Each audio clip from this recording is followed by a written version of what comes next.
7 underdogs beat the odds in a historic upset over Vegas. Some players rise, others fall. So before Sunday, we need quarterback and tight end rankings for week 3 of the 2024 NFL season. Welcome to E&M Fantasy Football, where I combine industry-leading data, Vegas sportsbooks, and expert analysis to provide you with optimal weekly rankings for the utmost accuracy when setting your weekly lineups in your fantasy football league. I'm writing this on Thursday night for Friday's video. Expect more videos every week for the other unit groupings like wide receiver and running back. And click the playlist in the top right for all the updated rankings for week 3. We begin with the top 32 quarterbacks for week 3, full PPR. Let's move quickly here. Kyler Murray at 1. Jalen Hurts at 2. Lamar Jackson at 3. Josh Allen at 4. Patrick Mahomes at 5. Kyler Murray, 275 total, 24 implied points for the Cardinals. Jalen Hurts, 271 total, 23 implied points for the Eagles. Lamar Jackson, 271 total, 25 implied points for the Ravens. Josh Allen, 266 total, 25 implied points for the Bills. And Patrick Mahomes, 285 total, 25 implied points for the Chiefs. Sportsbooks tell us these top 5 guys are in the best position to go over 270 total yards, as well as possessing the highest team totals. In a full PPR fantasy football format, they are your undisputed S tier for week 3. We begin the next tier with the rest of the elite quarterbacks that have the highest projections, ranging from 260 yards to 250 total yards. Starting at 6 with CJ Stroud. At 266 total yards and a team scoring total of 25, he could easily finish top 5 with the shootout slated against Minnesota in Minnesota. No Mixon means an air raid is incoming. Jared Goff at 7. 266 passing, and with the highest implied team scoring total of 27 points, this game between them and the Cardinals is slated for 52 points. This is the must-watch game of the week. Start everybody. Baker Mayfield at 8. 246 projected passing. His team total is only 23 points, though, so the concern here is that they'll just run the ball the second half since they'll be so far ahead of the Broncos. But don't get me wrong, you're locking him in. Dak Prescott at 9. 250 projected passing for Dickie Dak. He gets the Ravens at home, and the Cowboys are slated for 23 points as underdogs. Negative game script helps him in this case. It should be a close game where he has to air out the ball to compete. At 10, Joe Burrow. Don't click away, all right? Vegas has him for 265 passing, in spite of him averaging 211 yards per game. Not good.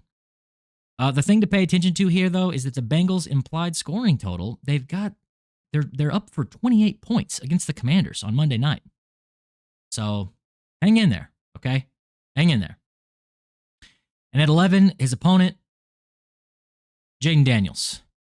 He's projected 195 passing and 50 rushing, so just shy of 250 total yards against the Bengals. The issue here is while the Bengals are implied for 28 points, that leaves the Commanders with only 19 scoring points. Big difference in offensive opportunities based on where Vegas has the lines. If you wanted to bump him down to start the B tier, I totally get it. And for the last elite quarterback for week 3, ErvinandM.com.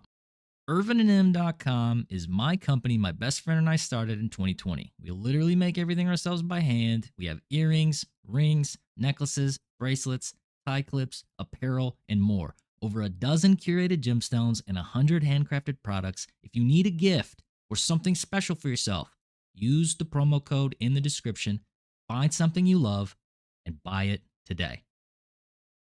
Back to the video. All right, to start the B tier, these quarterbacks are roughly slated for 240 to 230 total yards each. These guys have high upside, but inconsistency holds them back from the A tier. Starting with Anthony Richardson at 12. He's projected 192 passing and 40 rushing, so just over 230 total yards. He's a bit boomer bust until we see the accuracy and pass attempts increase, but his undeniable upside plants him firmly in the top 12 for week 3. At 13, Geno Smith. 240 passing for Geno. They get the tool-less Dolphins. This should be his best game yet. They're at home with a defensive environment favoring them in that the Dolphins are most likely going to be struggling and playing from behind. He's got everything going for him. Derek Carr at 14. 236 passing by Vegas for fantasy's second highest scoring quarterback thus far. They are favorites at home against Philly, albeit a close game with a spread of only 2 points. The Saints have an inignorable 26 implied team total versus Philly at 23.5. If he continues to lead the Saints to victory and lead quarterbacks, he's got to rise. And Sam Darnold at 15. I swear, I don't know. I can't with these two. Darnold is projected for 230 passing in a shootout versus Houston at home in Minnesota. They're only 2-point underdogs. Skull. Brock Purdy at 16. 226 passing for the Niners quarterback and a team total of 26 points puts him in a pretty good position against the most injured team in the league, the LA Rams. This should be an easy one. Caleb Williams at 17. He faces the Colts on Sunday in Indianapolis. Tough sledding. He's projected 214 passing and about 20 rushing for 234 total yards. The Bears are projected for only 21 points in this game. Not great in terms of offensive opportunity. And Trevor Lawrence at 18. He's projected 233 passing in spite of only averaging 191 passing through the first 2 games. Trevor deserves to be the last quarterback in this tier. It's not looking up, though, with only 20 implied points for the Jags versus the Bills in Buffalo. Yikes. From here, you have great concerns. I have great concerns. This is your last chance at anything remotely viable. These guys could single-handedly lose your matchup for you. Sportsbooks have these quarterbacks going for about 220 passing yards for week 3. So I'll be brief. Kirk Cousins at 19. 221 passing. They face the Chiefs. They only have 21 implied points. They run the ball at one of the highest clips in the NFL. ATL wants the old Kirk back. Gardner Minshew at 20. 218 passing for the Raiders QB. They're at home against the Panthers. However, they're only projected to score 22 points. And at 21 and 22, we'll go Aaron Rodgers and Matt Stafford each. With 214 passings apiece for their respective matchups. Jets have the higher team total at 22 and the absolutely handicapped Rams at only 19. Oh, not great. Justin Fields at 23 with 177 passing and 42 rushing for a 220 total yards.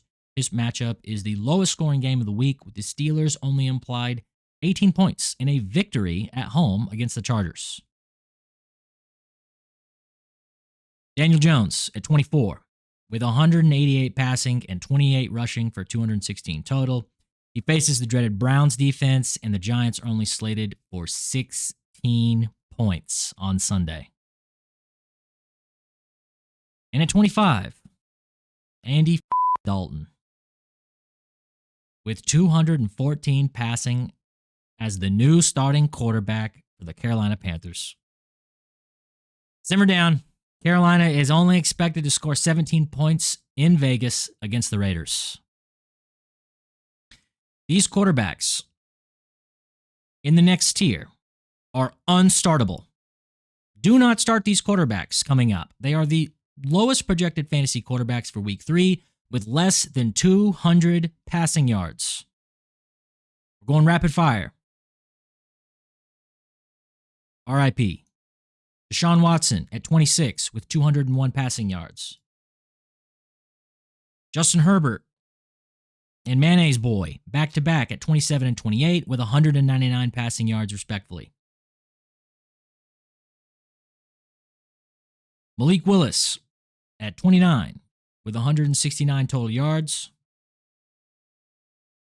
Bo Nix at 30 with 200 total yards. Skylar Thompson at 31 with 195 passing yards.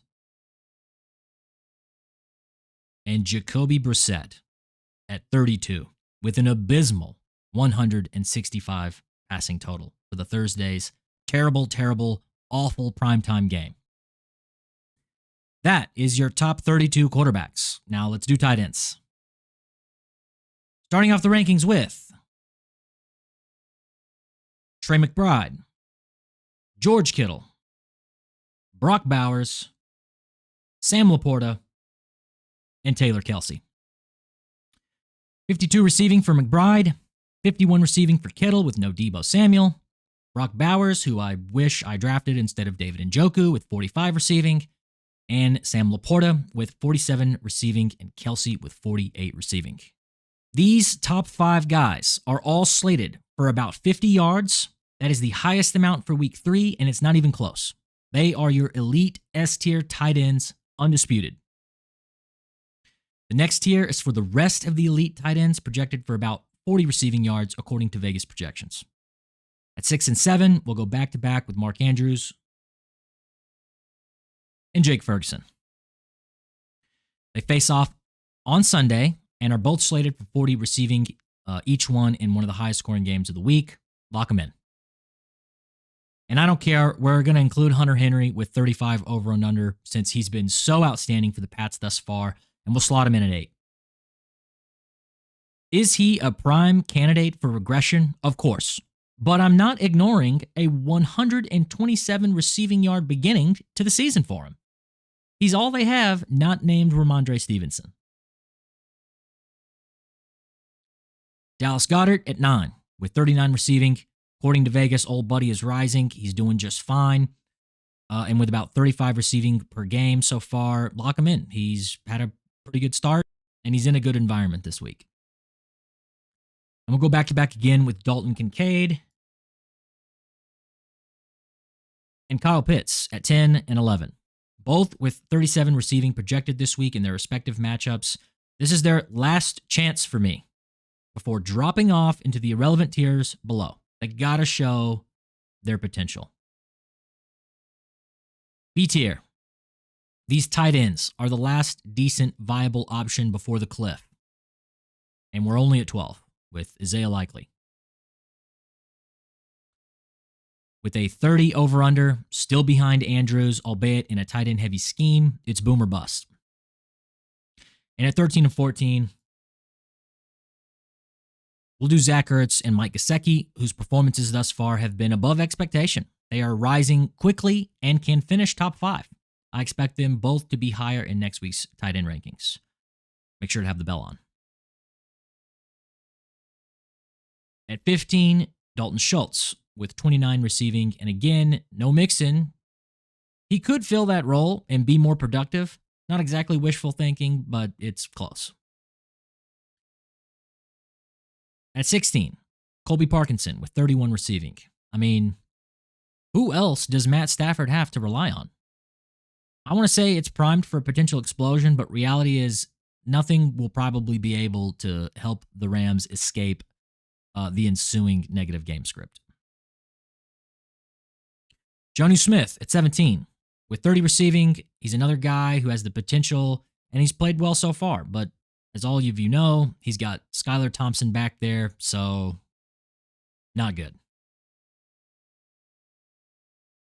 And the circus pick at 18 with Taysom Hill, everyone's favorite 34-year-old quarterback tight end PPR trick, with 33 total yards projected. He's as boom or bust as it gets. Also, he's hurt. I don't know.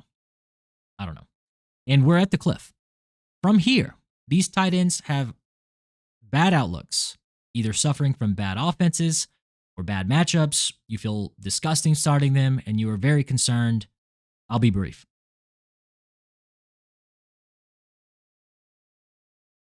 Jordan Akins at 19, who's actually filled in fairly well in Njoku's absence. He's projected 27 yards.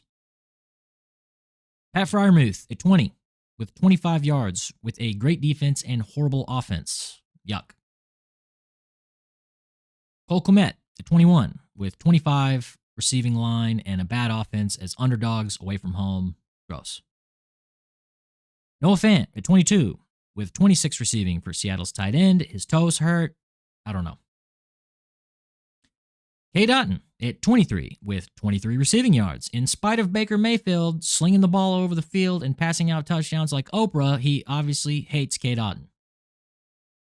Tyler Conklin at 24 with only 22 yards. His last name isn't Hall, Wilson, or Lazard, so that's a no. Hayden Hurst at 25. He's got Easton Stick. I don't know. I don't even have a picture. But believe it or not, from here, it's less than 20 yards. These tight ends below in the next tier are unstartable, unrosterable. They stink. Their teams stink. They make my studio stink. We're going rapid fire. Greg Dulcich at 26. Juwan Johnson at 27. Chigun Okonkwo at 28. Tucker Kraft at 29 with 16 yards. Gerald Everett at 30 with 15 yards. Dawson Knox at 31 with 13 yards. And Jatavian Sanders at 32. I don't even know who that is. He has no lines or projections. And you know what? I forgot Evan Ingram, but we're going to just slide him into the back of A tier since his over and under is set at 44 receiving yards, which is pretty good. In spite of his play and the Jags' performances being just absolutely terrible. Tight end continues to be one of the hardest roster positions for fantasy managers. That's your top 32 tight ends. I know. Take a deep breath. It's going to be okay. I'll put your quarterbacks and tight ends back on screen now. Take a moment to pause and reflect. I'm here for you down in the comments. I sincerely hope this helps everyone watching. Comment below what you think of this week's rankings. Are you scared? Are you going to crush? Let me know. Thank you for your time, and if you want to support the channel so I can keep making videos like these, subscribe and turn on post notifications so you can see all the videos each week before submitting your lineups. It's free, so it's a good value. And if you want to support me, check out my store at www.ervinandm.com. I have two passions, fantasy football and small business. We're a two-man show at E&M. We take pride in the quality and craftsmanship of our products. There's no better way to support me than buying a gift or something special for yourself. Everything is handcrafted from limited stock here in North Carolina. By us, by me and my partner, our hands, just the two of us. We make everything. We do it ourselves. We ship anywhere in the U.S. Use the promo code. Thanks again if you're still with me. That's the video. See you in the comments and the next video.